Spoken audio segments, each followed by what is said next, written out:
it is a collaboration. It is about, when I think of like just the kind of the producerial skill set that you have to have, it is about relationships. Yes. It's about being able to sell your project. I'm still pitching my projects when I go to Hollywood. I'm pitching them to audiences when I'm marketing them.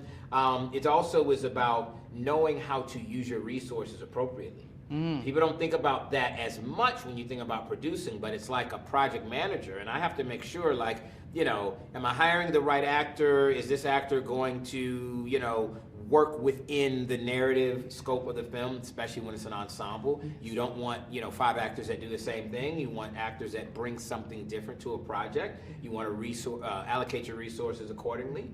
And I think also the creative aspects of it, being able to understand storytelling. That's a big part of this. As a producer and a creative producer, you want to be able to support your collaborators, support your writers and your director, editors, and support them and be able to give them really good creative notes and feedback that will help to elevate the project. As any storyteller, you have a responsibility because there's such power in this medium.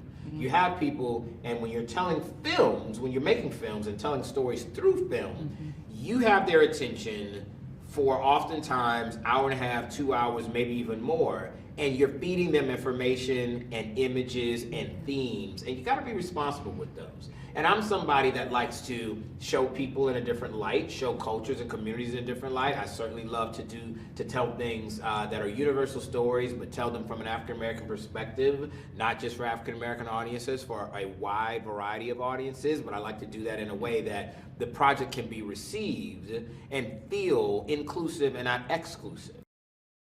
I think when we first started this project, we were thinking, how do we tell this story? And it was a great story pitched to me by a young executive named Antoine Jenkins.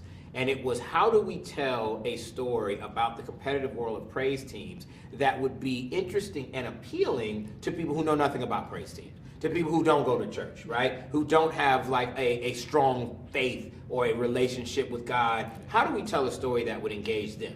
Music is the entry point. Music is the way, that's what draws you in. The music in this movie is great, it's enthralling, it's energetic, it's fun. Then, once we get you in through the music, we bring you in through a Cardi B and Meg Thee Stallion mashup. Once we got you in there, it's a story about a young woman trying to find her voice, trying to find her faith, and get in touch with her spirituality, which she feels like she's lost. And that, to me, is the real power of filmmaking.